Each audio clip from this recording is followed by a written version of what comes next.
مطلب ہے حضرات؟ قرآن روحانی غذا ہے بندے کی. قرآن کو پڑھے بندہ ٹھنڈک پہنچتی ہے دل کے اندر. حدیث مصطفیٰ کو پڑھے دل کے اندر ٹھنڈک پہنچتی ہے, پیاسے ختم ہوتی ہیں, بھوک ختم ہوتی ہے.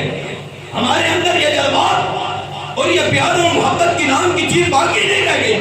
ہم کہتے ہیں صرف کھانا پینا ہو وہی ہمارے لیے بھوک اور پیاس ختم کرے گا.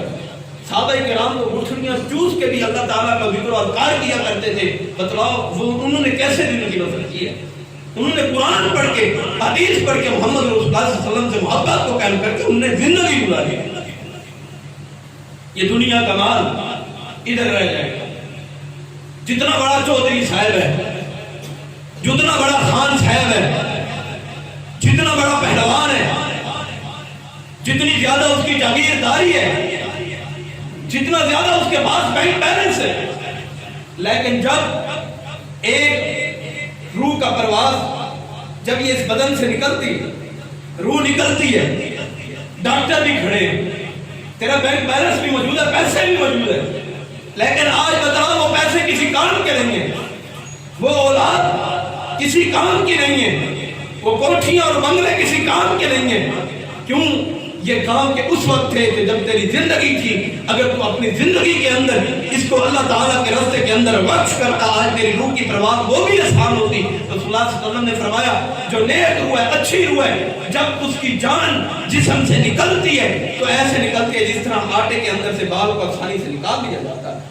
اور جو ایک بدنصیب بنتا ہے جسے موت آتی ہے تو اس کی روح کیسے نکلتی ہے؟ جیسے ایک کانٹے دار جھاڑی ہو, اس کے اوپر کپڑا ڈال دیا جائے اور ڈال کے ہاتھ ہر کانٹے کے اندر اس کو چبو دیا جائے اور پھر دوبارہ کھینچا جائے تو اس کپڑے کی کیا حالت اور کیفیت ہوتی ہے. اس بندے کی روح کی پرواز کی بھی کیفیت اور یہ حالت ہوتی ہے. یہ ہے رمضان المبارک, یہ ہے موسم بہار. آ جائیں اس کے اندر نیکیاں کر لیں, عبادتیں کر لیں جو اللہ تعالیٰ کو قبول و منظور ہو جائے. اور یہ مہینہ کیسا مہینہ ہے کہ ایک آدمی دو آپس میں دوست تھے, ایک آدمی شہید ہو جاتا ہے, اللہ کے راستے میں شہید ہو جاتا ہے. رسول اللہ صلی اللہ علیہ وسلم نے فرمایا کہ اللہ تعالیٰ کو سب سے پسندیدہ قطرہ وہ ہے جو اللہ تعالیٰ کے راستے کے اندر گرے. خون کا قطرہ وہ گرے اللہ تعالیٰ کے راستے کے اندر, اللہ تعالیٰ کو وہ زیادہ محبوب ہے. آپ بتلائیں, خون کی بات نہیں کرتا, ہم نے کوئی ایک پسینے کا قطرہ اللہ کے لیے گرایا ہو ساری زندگی میں؟ خون تو دور کی بات نہیں, ایک پسینے کا قطرہ بھی نہیں گرا سکے. زندگی گزارنے کا مقصد سمجھے, آمد رمضان کا مقصد سمجھے, اس میں اپنے پسینوں کو زمین پہ گرائیں, پیشانی کو زمین پہ جھکا دیں.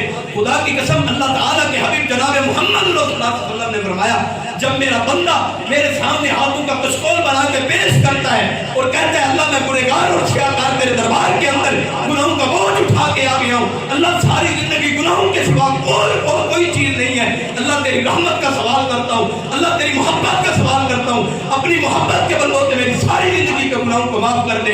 حبیب کائنات نے فرمایا اللہ تعالیٰ جب یہ بندہ اپنے آنکھوں سے آنسو بہاتا ہے, اس کا آنکھوں سے یہ آنسو سے قطرہ بہایا ہوا یہ آنسو کا قطرہ زمین میں بات کو گرتا ہے, اللہ تعالیٰ اس کی ساری زندگی کے گناہوں کو پہلے معاف کرتا ہے. یہ ہے رمضان جس میں ہم نے اللہ تعالیٰ کی محبت کو حاصل کرنا ہے, جس میں ہم نے اللہ تعالیٰ کے پیار کو حاصل کرنا ہے.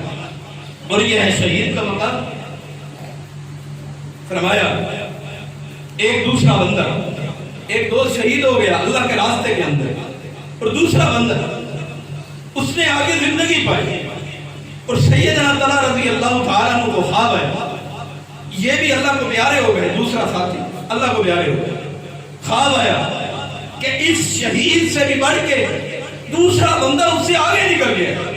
صحابہ کرام پریشان ہو گئے.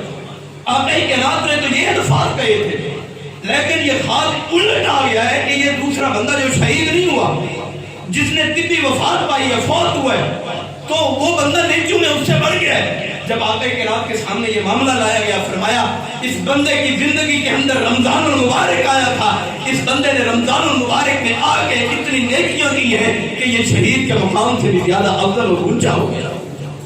یہ ہے رمضان, یہ ہے رمضان کی برکات, یہ ہے رمضان کی محبت.